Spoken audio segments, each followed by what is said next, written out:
अम्बेडकर हैं।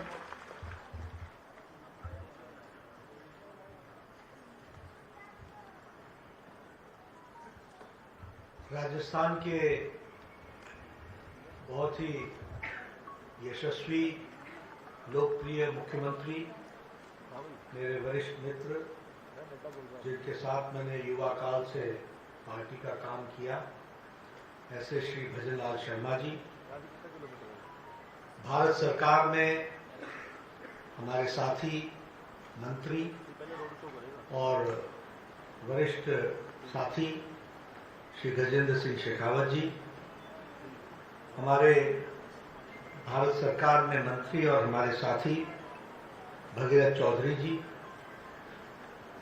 उप मुख्यमंत्री बहन दिया कुमारी जी, हमारे उप मुख्यमंत्री प्रेमचंद बैरवा जी, हमारे स्वास्थ्य मंत्री गजेंद्र सिंह खिमसर जी, हमारे पार्टी के प्रदेश के जुझारू और कर्मशील अध्यक्ष और राज्यसभा में मेरे साथी मदन राठौर जी, शिक्षा मंत्री मदन दिलावर जी, हमारे मुख्य सचिव सुधांश पंत जी, सभी सांसदगण, विधायकगण, प्रबुद्ध नागरिकगण और हमारे मीडिया के साथी, प्रिंट मीडिया और इलेक्ट्रॉनिक मीडिया के मेरे साथी देवी और सज्जन, मेरा ये सौभाग्य है कि मुझे आज पुण्य श्लोक माता अहिल्याबाई होलकर जी के 300 वर्ष के जन्म जयंती पर राजस्थान की पवित्र वीर भूमि पर आने का सौभाग्य मिला है। मैं इसके लिए आप सबको बहुत बहुत धन्यवाद देता हूं कि आपने मुझे इस कार्यक्रम में शामिल किया है। हम जानते हैं कि पुण्य श्लोक माता अहिल्याबाई होलकर जी का 300 वर्ष की जन्म जयंती जब हम मना रहे हैं, तो जैसा कि भजनलाल जी ने बताया, हम उनको याद करते हैं एक समाज सुधारक के रूप में। हम उनको याद करते हैं जिन्होंने भारत की परंपरा, भारत की संस्कृति, भारत की विरासत, उसको संजोने का काम किया, उसको पुनर्जागृत करने का काम किया। हम सब जानते हैं कि उन्होंने किस तरीके से सामाजिक न्याय की लड़ाई लड़ी, और सबसे बड़ी बात यह है कि आज से 300 साल पहले जब महिला उत्पीड़न एक समाज की व्याप्त ग्रसित समस्या थी, उस समय उन्होंने महिलाओं के उत्थान के लिए काम को आगे बढ़ाया।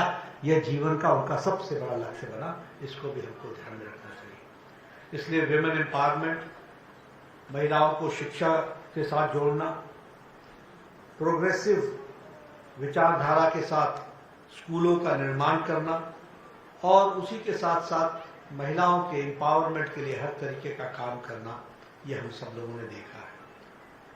आज अगर हम देखें तो आप कल्पना कर सकते हैं कि 300 साल पहले जिस तरीके से समाज की अवस्था थी, जिसमें आंतरिक कलह भी थी, बाहर का अटैक भी था, आक्रमण भी था, और आर्थिक दृष्टि से हम टूटे हुए थे। ऐसी अवस्था में जब अहिल्याबाई होलकर जी ने राजपाट संभाला, तो उन्होंने तीनों ही फ्रंट पर काम किया। आंतरिक कलह को समाप्त किया, किसानों को सुदृढ़ बनाया, व्यापार को आगे बढ़ाया और बाहरी खतरों से प्रदेश को, देश को बचाने का काम किया, राज्य को बचाने का काम किया। यह हम सब ने देखा, और साथ में विरासत को भी मजबूतीकरण किया, यह हमने देखा है। और इसलिए आज के दिन हम जब उनको याद करते हैं तो ये सारी बातें हम सबको कितनी आज भी रेलेवेंट दिखती है, कितनी आज भी प्रासंगिक दिखती है।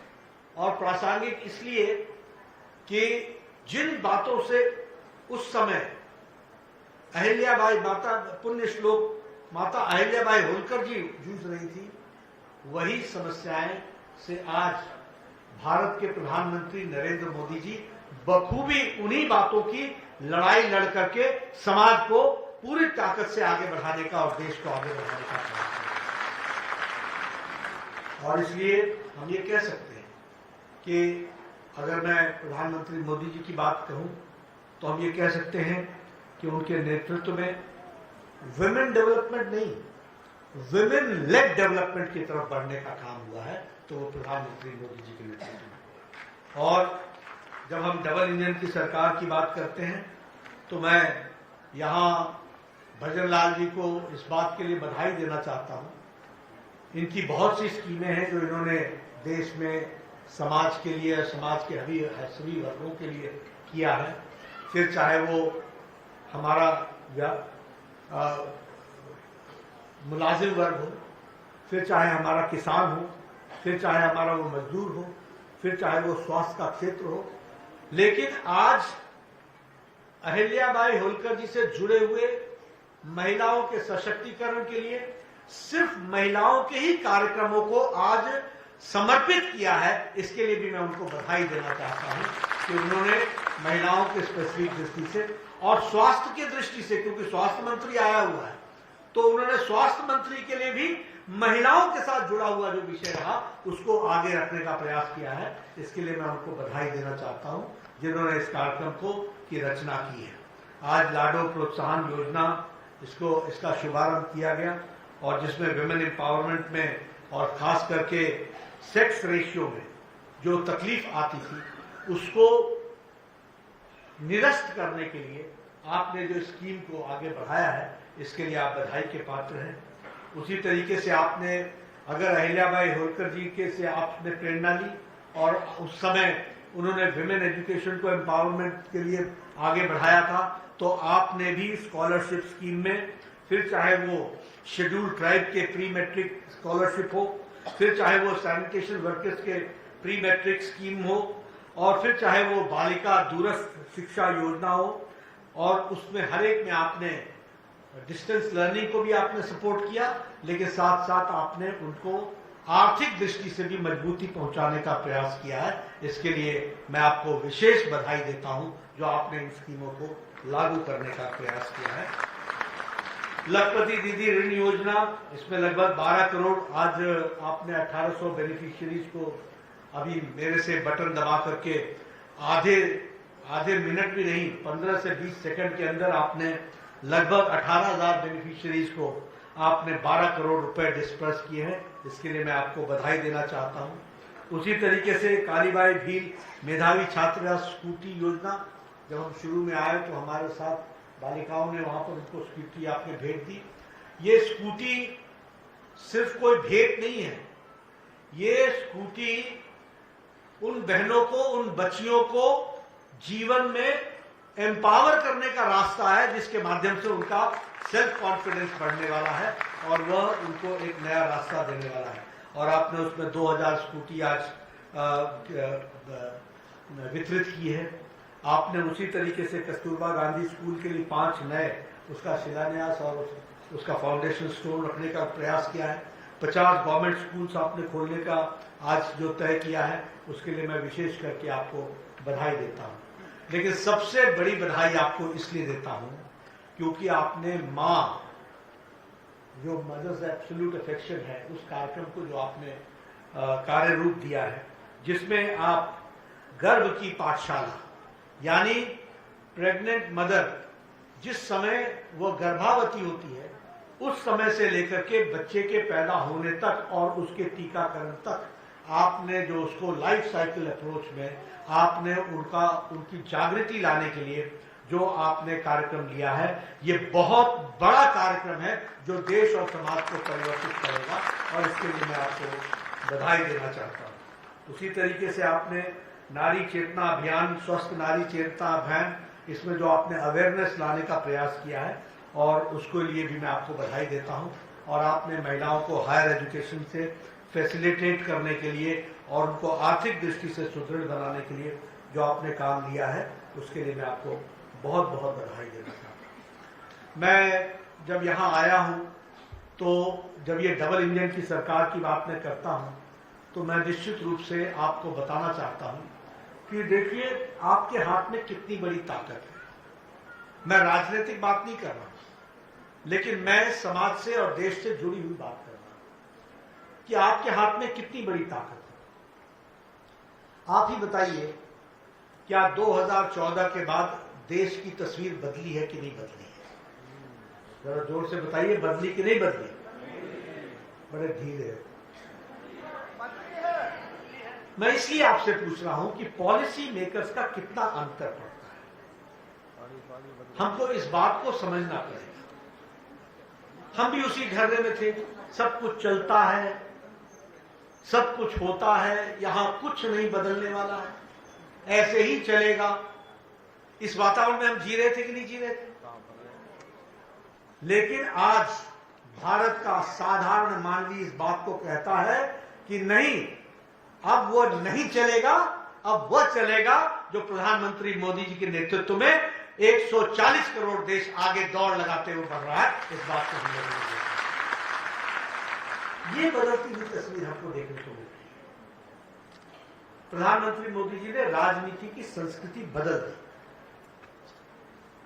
पहले नेता आते थे, एक दूसरे को के दोषारोपण में समय गुजारते थे।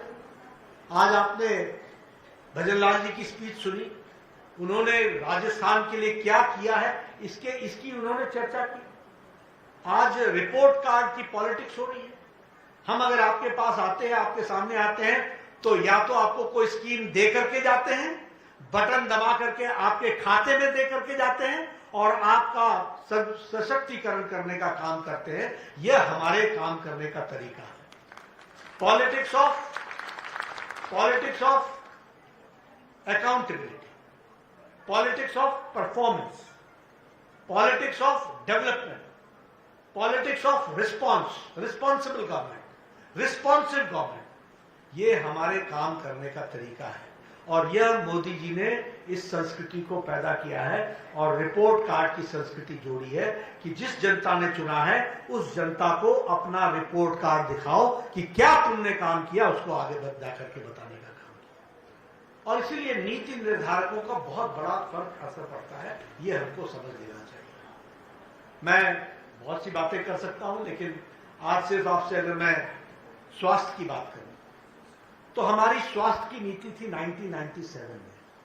वो स्वास्थ्य की नीति थी कि बीमार पड़ो और इसका इलाज करो, यानी क्यूरेटिव पार्ट। लेकिन 2017 में जो हम शिक्षा स्वास्थ्य नीति लेकर के आए, हमारे यहां मुख्य सचिव जी बैठे हैं, वो मेरे स्वास्थ्य के सचिव भी रहे हैं। 2017 में जो हम पॉलिसी लेकर के आए वो होलिस्टिक पॉलिसी। होलिस्टिक मतलब इंक्लूसिव पॉलिसी, प्रिवेंटिव। भाई बीमार पड़े क्यों, बीमारी से रोको। हेल्थ साधारण क्यों रहे, अच्छी हेल्थ रहे, प्रमोशन करो। और फिर उसके बाद कोई बीमार पड़ जाए तो उसका क्योर करो। और क्योर ही नहीं करो, अगर उसकी कोई तकलीफ है तो उसको रिहैबिलिटेट करो। और उतने पर ही न रुको। अगर किसी का इलाज से सिर्फ उसकी जीवन आगे बढ़ सकता है तो पैलिएटिव अप्रोच भी है।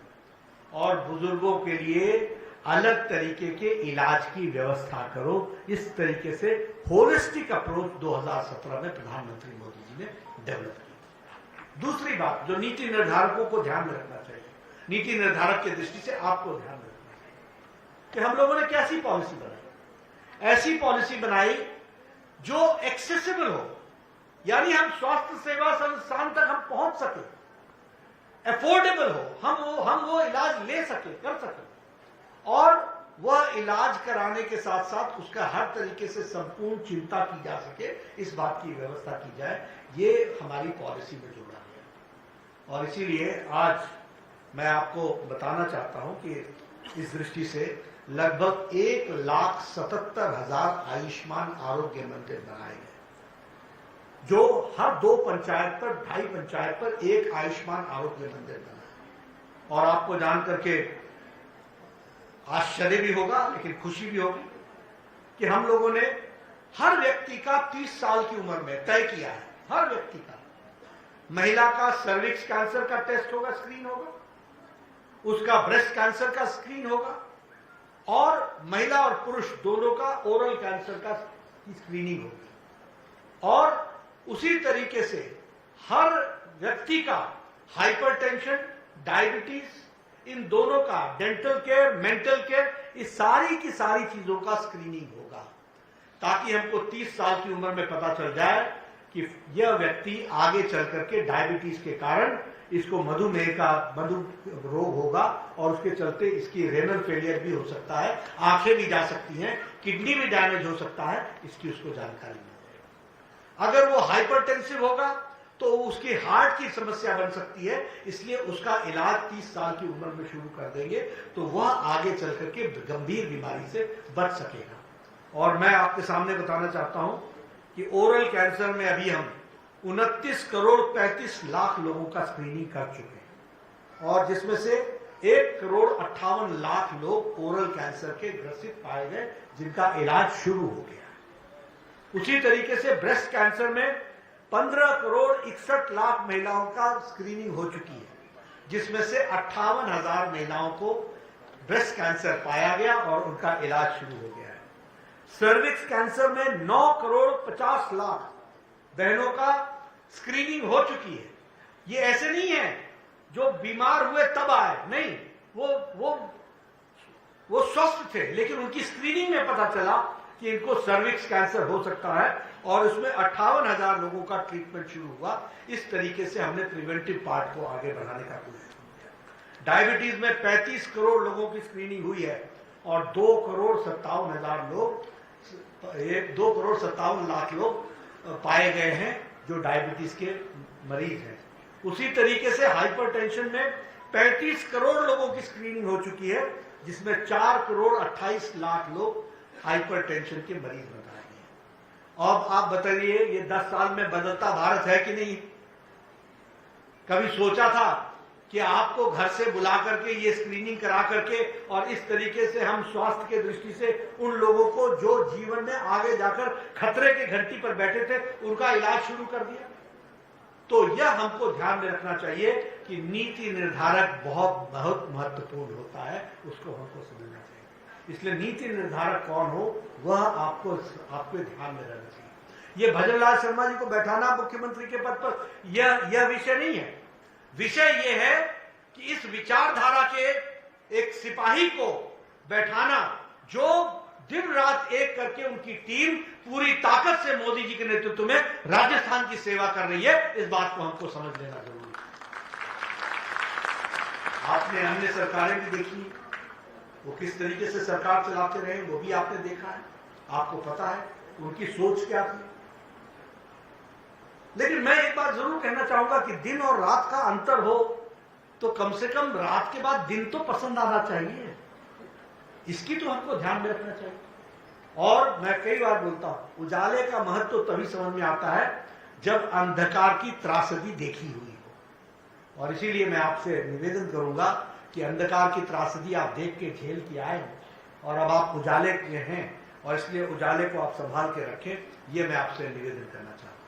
हम लोगों ने प्रधानमंत्री आयुष्मान भारत इंफ्रास्ट्रक्चर मिशन में पीएम अभीम में हम लोगों ने लगभग 64 करोड़ रुपए खर्च करने का तैयारी की है और उसमें से लगभग 3,000 करोड़, क्षमा करिएगा, 64,000 करोड़ और 3,000 करोड़ हम राजस्थान में खर्च कर रहे हैं। कल ही खिमसर साहब, कल ही हमारी बैठक हुई है, कल ही वीडियो कॉन्फ्रेंस में मैंने इनके साथ बैठक की है और मैंने कहा है कि भाई साहब आपके लिए 3,000 करोड़ रुपए राजस्थान के स्वास्थ्य के लिए दिया है हमने, उसको आप 1 साल के अंदर आप खर्च करिए और खर्च करने वाले बनिए। आगे ये डबल इंजन की सरकार है, ये डबल इंजन की सरकार हमको समझ में आनी चाहिए। हम मोदी जी का आशीर्वाद है जिसके कारण से आज आपको ये सब मिल रहा है। देखिए कैसे फर्क पड़ता है राजनीति का। मैं हर एक छोटी छोटी बात आपके सामने इसलिए रख रहा हूं। 1960 में 50 से 60 के बीच में all India institute of medical sciences Delhi में एक बना। 1960 से लेकर के 1998 तक सिर्फ एक all India institute of medical sciences. ये प्रधानमंत्री अटल बिहारी वाजपेयी आए जिन्होंने 6 all India institute of medical sciences बनाए और उन्होंने आपको बिना आपसे मांगे हुए जोधपुर में भी आपको राजस्थान की धरती पर all India institute of medical sciences. और प्रधानमंत्री मोदी जी ने 16 और all India institute of medical sciences खोले। आज 23 all India institute of medical sciences हैं। ये बदलते हुए भारत के स्वास्थ्य की तस्वीर है, वो हमको समझना चाहिए। आपने नहीं माना हमसे, लेकिन डबल इंजन की सरकार का महत्व देखो। आपने नहीं माना, लेकिन पिछले 10 साल में मोदी जी ने आपको 23 नए मेडिकल कॉलेज दिए, 23 न्यू मेडिकल कॉलेज। आपकी पीजी की सीट देश भर में जो 51,000 थी, वो बढ़ करके 1,18,000 हो गई है। पोस्ट ग्रेजुएट की सीट जो 31,000 थी, वो 74,000 हो गई है। और फिर भी हम चैन से बैठ नहीं रहे हैं। हमने 5 साल के अंदर 75,000 नए पीजी सीट्स देनी है, नए पोस्ट ग्रेजुएट, नए यूजी और पीजी सीट्स देनी है, यानी हम मेडिकल कॉलेज को बनाने वाले हैं। आपने कभी सोचा था कि बाड़मेर में मेडिकल कॉलेज खुले? कभी किसी नेता ने हिम्मत की थी मांग करने की? आपने कभी सोचा था कि भरतपुर में मेडिकल कॉलेज खुलेगा? आपने कभी सोचा था कि भीलवाड़ा में मेडिकल कॉलेज खुलेगा? आपने कभी सोचा था कि डूंगरपुर में मेडिकल कॉलेज खुलेगा? कभी किसी ने सोचा था कि सीकर में मेडिकल कॉलेज खुलेगा? वो हमारे एमपी साहब थे, वो आए थे, सुमेधानंद जी। उन्होंने कहा एक बिल्डिंग हमारे पास है, आप अगर मेडिकल कॉलेज खोल देंगे। मैंने कहा ये मोदी जी की सरकार है, एप्लीकेशन लेकर के आओ, और आपको पता होगा 15 दिन के अंदर हमने नया मेडिकल कॉलेज सीकर को दिया था। ये भी हमने कभी सोचा था कि बांसवाड़ा में मेडिकल कॉलेज खुलेगा, अलवर में मेडिकल कॉलेज खुलेगा, चित्तौड़गढ़ में मेडिकल कॉलेज खुलेगा, जैसलमेर में मेडिकल कॉलेज खुलेगा? आप बताइए, करौली में मेडिकल कॉलेज खुलेगा, श्री गंगानगर में मेडिकल कॉलेज खुलेगा, सिरोही में मेडिकल कॉलेज खुलेगा, बूंदी में मेडिकल कॉलेज खुलेगा, टोंक में, हनुमानगढ़ में। यहां कभी सोचा था कि मेडिकल कॉलेज खुलेगा? डिग्री कॉलेज खोलते खोलते तो उनकी सरकारों की सांस फूल जाती थी डिग्री कॉलेज खोलने में, और हमने मेडिकल कॉलेज की झड़ी लगा दी। 23 मेडिकल कॉलेज खोल करके दिए हैं, ये आपको ध्यान रखना है। इसलिए आपको हमने एग्जिस्टिंग मेडिकल कॉलेज में 4 सुपर स्पेशलिटी ब्लॉक्स दिए, 200 करोड़ रुपए के, बीकानेर में, उदयपुर में, कोटा में, जयपुर में, और 200 करोड़ रुपए खर्च किए।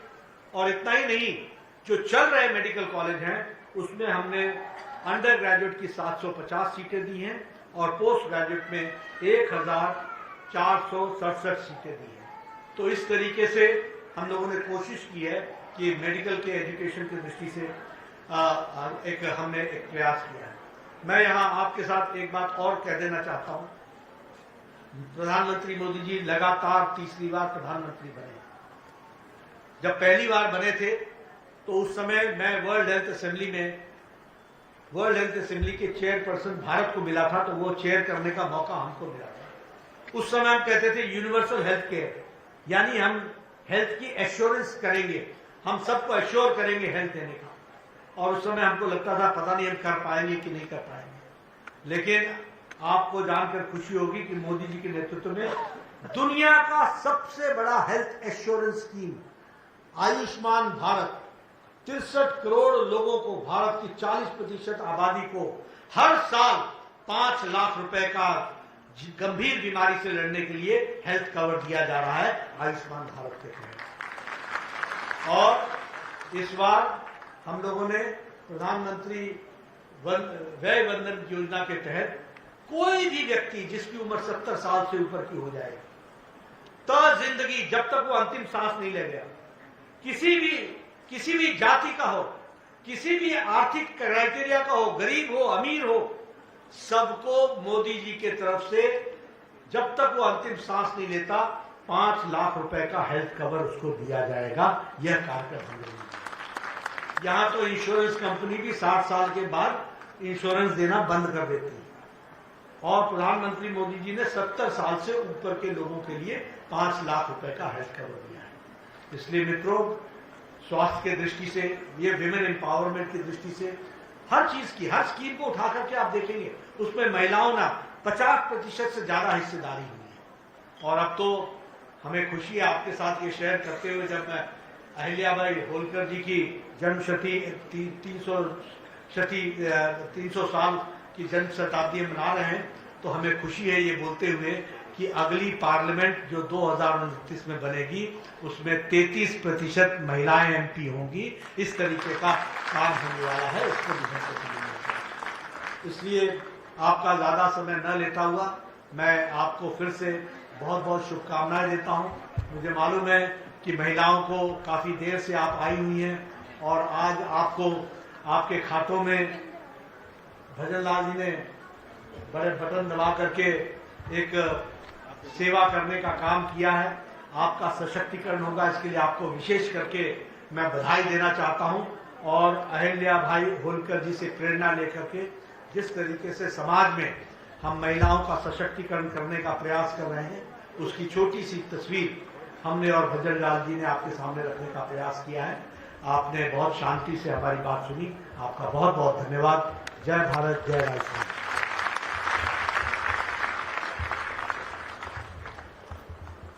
आज